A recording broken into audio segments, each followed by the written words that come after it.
It's way more efficient. And then that translates into energy efficiency. And you can also store it for extremely long periods of time. So it's these three things that make DNA an attractive storage medium. I'm sold. Now I just have to ask, where is this DNA coming from? Welcome to Talk Bio to Me, the show where we sit down with the people building the future of biology. I'm your host, Flo Lumsden, founder of Chorus Studios, a podcast production company where we transform complex technologies and breakthrough ideas into human stories that educate, entertain, and inspire. This year, we headed to SynBioBeta, the world's largest conference for synthetic biology. This mini-pod features some of the most fascinating founders. We make spores that actually eat the insects. Scientists. We have carbon-fixing microbes that can essentially eat emissions. Researchers.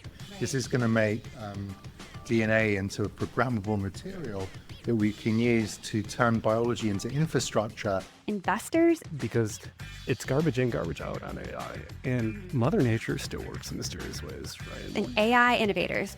I'm increasingly excited about AI actually making an impact in the lab. Shaping the future of biotech. From breakthrough therapies to AI that's beginning to design biology, I discovered one of the most exciting technological revolutions of our time. Okay, talk bio to me.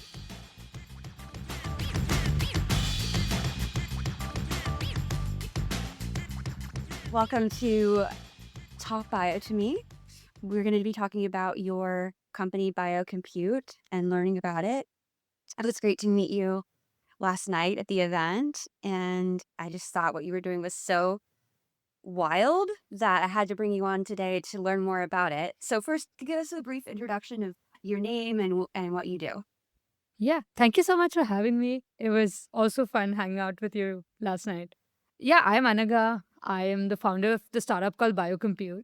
So we are building storage and compute hardware using biomolecules so that we can make our data infrastructure more space and energy efficient.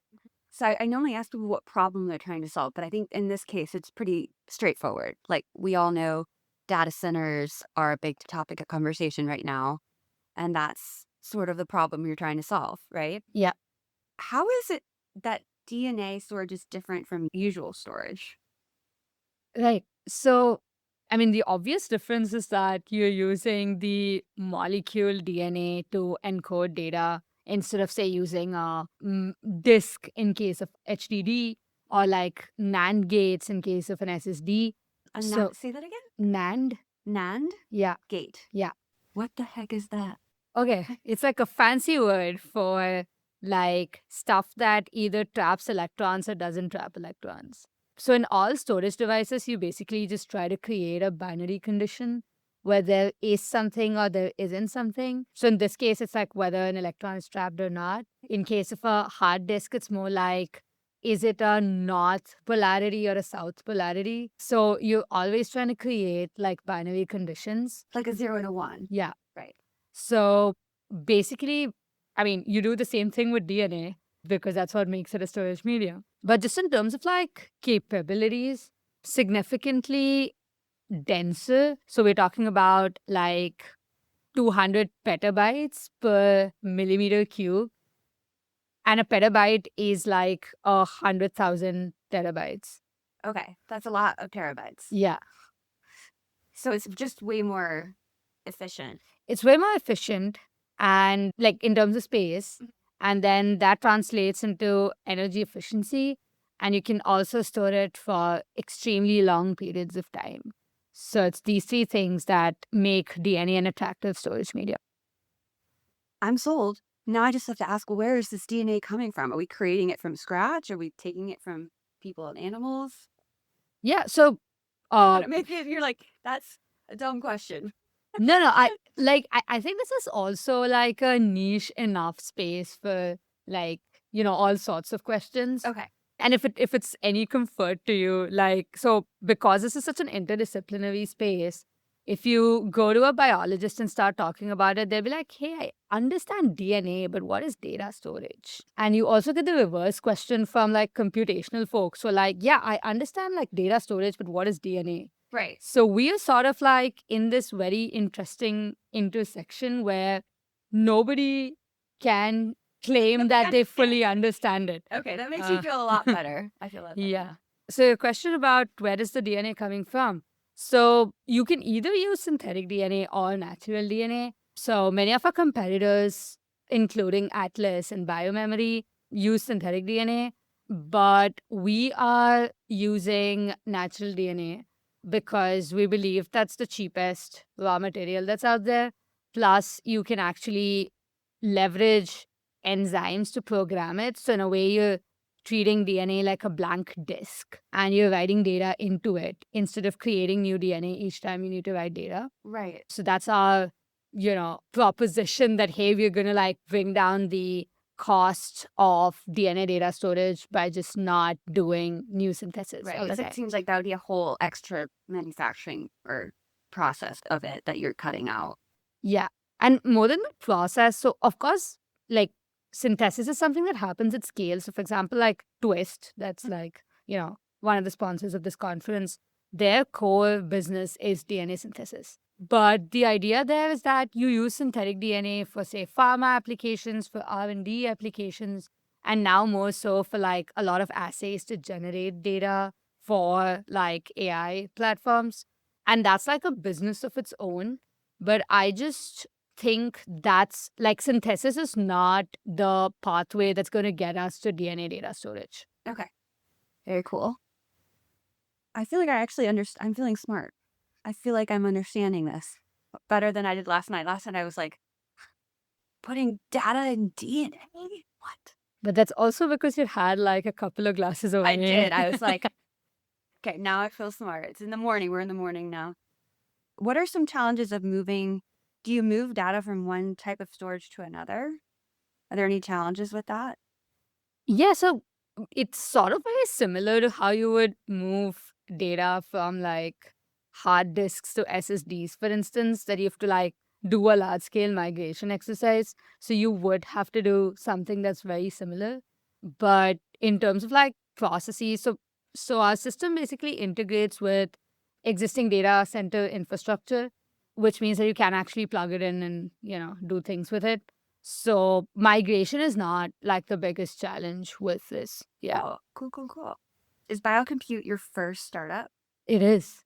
Actually, not really. So I used to build a mental health nonprofit before this. Cool. Yeah. But that was something I was doing like while I was still in college. So it wasn't my full-time job, but this is my first full-time founder role. Cool. What are some of your goals for BioCompute in 2026? Okay, this is exciting. One is basically get our system out of the lab and into the real world. That's like the biggest goal. So we want customers to be able to use it, interact with it, give us feedback so that we can keep building on this and get it to a farm that you can manufacture it at scale. So that's the biggest piece that we are focused on this year. But apart from that, like all the ancillary things that come with enabling this, like fundraising, hiring the right folks, all of that is a part of this. So yeah, but that's the big goal. Okay, cool. That sounds like a great goal. I hope that you accomplish that. But have there been any like surprising or unexpected lessons you've learned as a founder so far? Maybe about building a team or... I think that's like a lot of stuff. But I try to pick out like the most important ones. I think one is just about, so something that I really underestimated when I started was the operational complexity of supply chains. So I just assumed that you could, get everything off the shelf and do things. But the biology supply chain is a mess. And we've had to like really sit down and like negotiate with vendors, identify the right vendors, stick to them, have like, SLAs with them to like do long-term stuff. So supply chain constraints is something that is severely underestimated. But I think because we've dealt with so much of that, we've now actually like been doing a lot of our own supply chain. So for example, we work with a lot of CROs to directly source things instead of sourcing them from large companies and their distributors. So It's a CRO. It's a contract research organization. Okay. So you can basically like just tell them, hey, make this biomolecule for us and give them the recipe and they just like make it in large quantities and give it to you. Cool. I mean, that's one of the things that CROs do, but that's what we leverage CROs for. That's awesome. Yeah. Last question. Why did you come to SynBioBeta this year? So SynBioBeta is like the community of, folks who are looking at synthetic biology and commercialization all in the same, like at the same event. This is not something that typically happens at conferences. So if you go to an academic conference, they're like extremely academic. They're more interested in just talking about like the pure science, the data. And when you go to commercial conferences, it's more like people just trying to sell stuff to you or like just, talking about like consultants talking about how this industry is going to grow. But I think SynBioBeta does a great job of bringing together the scientists and the entrepreneurs and talking about product in a way that makes sense to both of these audiences. So I'm largely here to find my tribe, but more so also just network with potential investors, with potential future hires, just meet other people who are building and learn from them. Yeah, like-minded, at that intersection of bio and commercialization. Yeah. So cool. Thank you so much for talking bio to me today. I can't wait to see how your year goes. Yeah, thank you so much. Don't forget to subscribe or follow Talk Bio to Me on Spotify, Apple Podcasts, YouTube today for episodes dropping very soon.